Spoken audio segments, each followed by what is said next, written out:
Thanks for joining me for another reading through the Bible in chronological order. Today we are reading two sections, one from 2 Samuel 5 and the second one, 1 Chronicles 11 and 12. In chapter 5 of 2 Samuel, we'll read just the first 10 verses.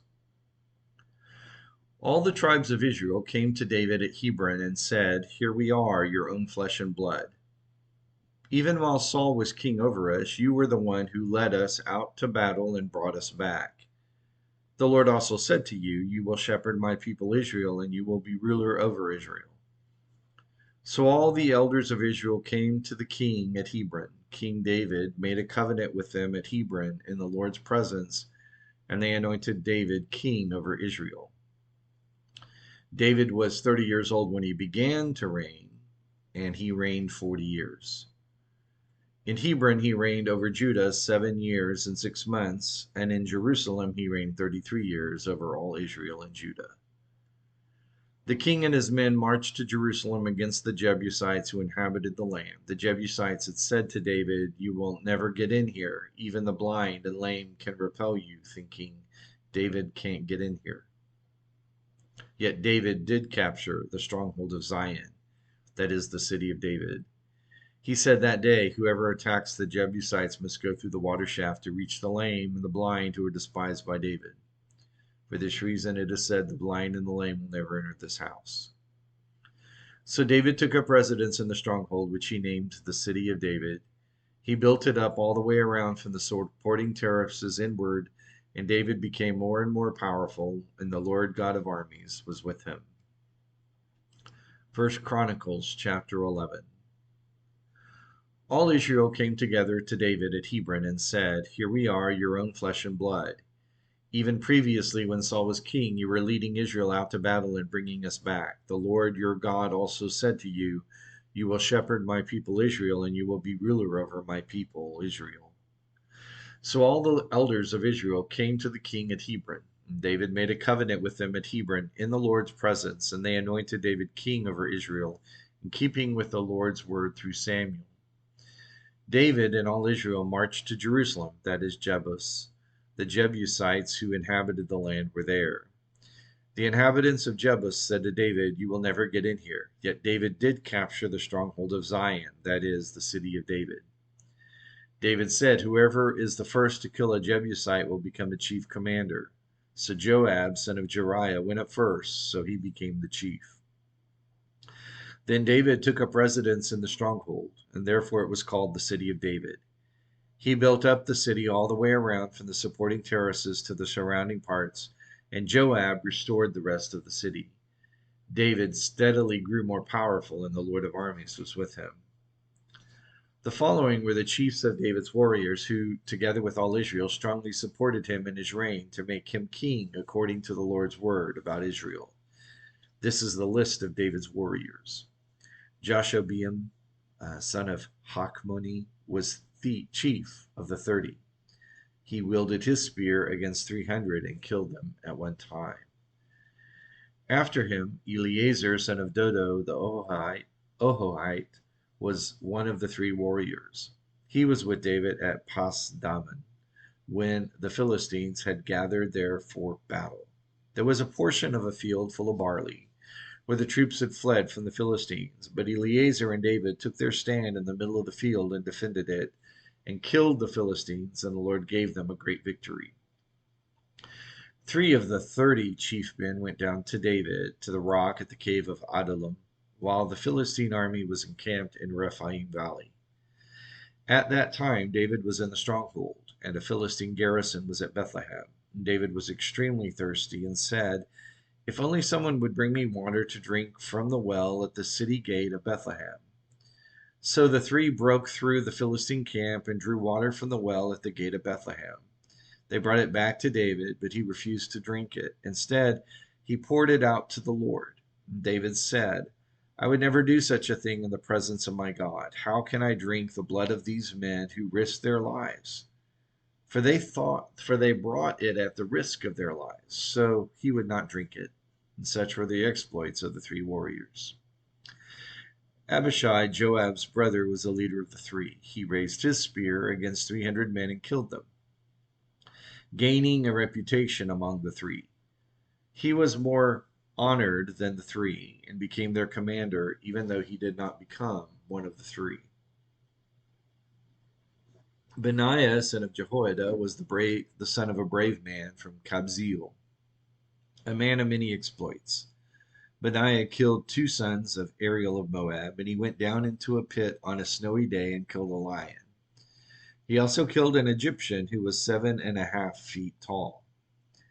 Even though the Egyptian had a spear in his hand like a weaver's beam, Benaiah went down to him with a staff, snatched the spear out of the Egyptian's hand, and then killed him with his own spear.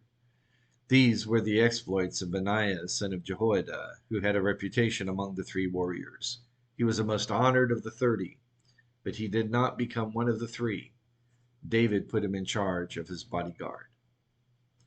The best soldiers were Joab's brother, Asahel, Elhanan, son of Dodo of Bethlehem, Shamath the Hararite, Helez the Pelonite, Ira, son of Achish the Tekoite, Abiezer the Anatholite, Sibbecai the Hushathite, Eli the Ahohite, Maharar the Nephthalite, Heled son of Benai the Netophalite, Ithai son of Ribai from Gibeah of the Benjaminites, Benaiah from the Pirathonite, Hurai from the wadis of Gash, Abiel the Arbathite, Asmapheth the Bahurimite, Eliabah the Shalbanite, the sons of Hashem the Gizonite, Jonathan son of Shagi the Hararite, Ahiam son of Sakar the Hararite,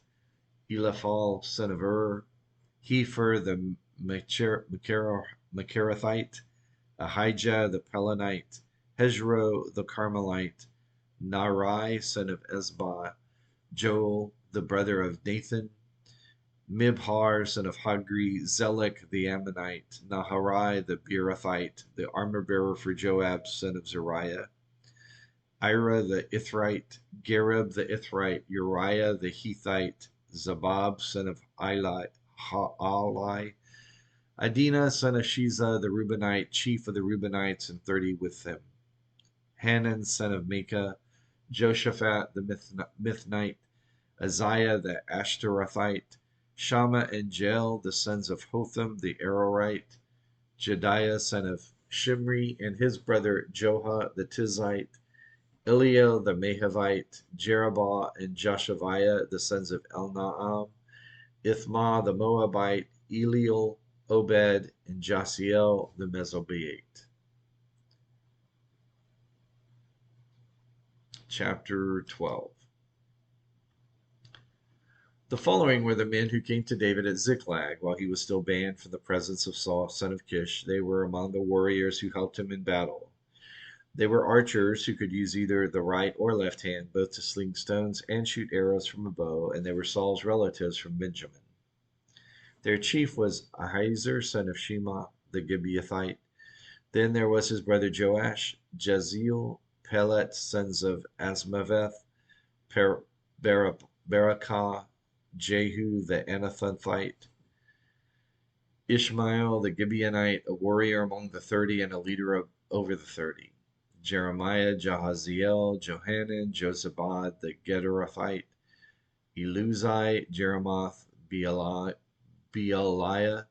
Shemariah, Shephatiah the Heraphite, Elkanah, Ishai, Azarel, Joezer, and Jashobeam the Korahites, and Jola and Zebadiah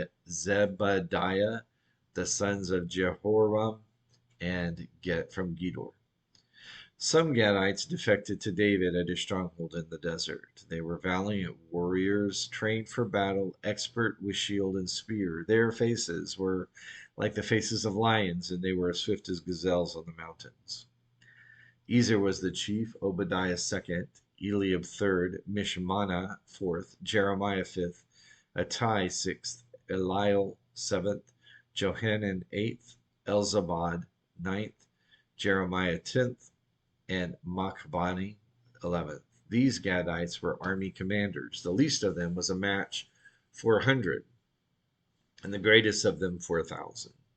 These were the men who crossed the Jordan in the first month when it was overflowing all its banks, and put to flight all those in the valleys to the east and to the west. Other Benjamites and men from Judah also went to David at the stronghold. David went out to meet them and said to them, "If you have come in peace to help me, my heart will be united with you. But if you have come to betray me to my enemies, even though my hands have done no wrong, may the God of our ancestors look on it and judge." Then the Spirit enveloped Amasai, chief of the 30, and he said, "We are yours, David. We are with you, son of Jesse. Peace, peace to you, and peace to him who helps you, for your God helps you." So David received them and made them leaders of his troops.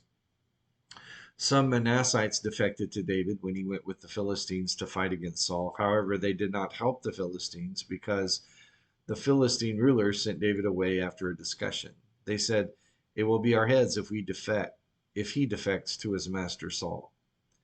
When David went to Ziklag, some men from Manasseh defected to him: Abna, Jozabad, Jadiel, Michael, Jozabad, Elihu, and Zilithai, chiefs of thousands in Manasseh. They helped David against the raiders, for they were all valiant warriors and commanders in the army. At that time, men came day after day to help David, until there was a great army, like an army of God.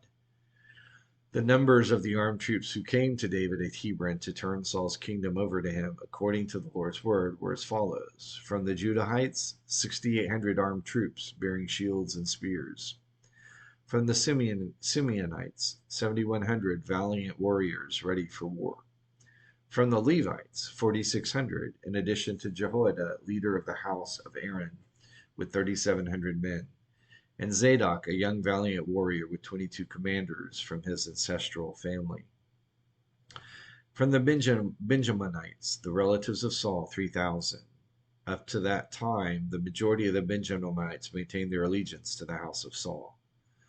From the Ephraimites, 20,800 valiant warriors who were famous men in their ancestral families. From half the tribe of Manasseh, 18,000 designated by name to come and make David king. From the Issacharites, who understood the times and knew what Israel should do, 200 chiefs and all their relatives under their command. From Zebulun, 50,000 who could serve in the army, trained for battle with all kinds of weapons of war, with one purpose: to help David. From Naphtali, 1,000 commanders accompanied by 37,000 men with shield and spear. From the Danites, 28,600 trained for battle. From Asher, 40,000 who could serve in the army, trained for battle. From across the Jordan, from the Reubenites, the Gadites, and half the tribe of Manasseh, 120,000 men equipped with all the military weapons of war.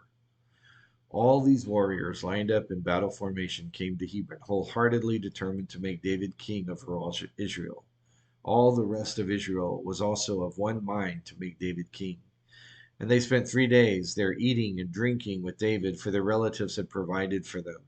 In addition, their neighbors from as far as Issachar, Zebulun, and Naphtali came and brought food on donkeys, camels, mules, and oxen, abundant provisions of flour, fig cakes, raisins, wine, and oil, herds and flocks. Indeed, there was joy in Israel. So today's reading marks the beginning of the official reign of David. Saul has died, and now all of the tribes, after the ending of the ploy on the part of the house of Saul to retain control of the kingdom, David is anointed king. Not that he is now king, but now he is acknowledged to be king. And God is going to do great and wonderful things through the work that David will continue. Join me for another reading through the Bible in chronological order tomorrow.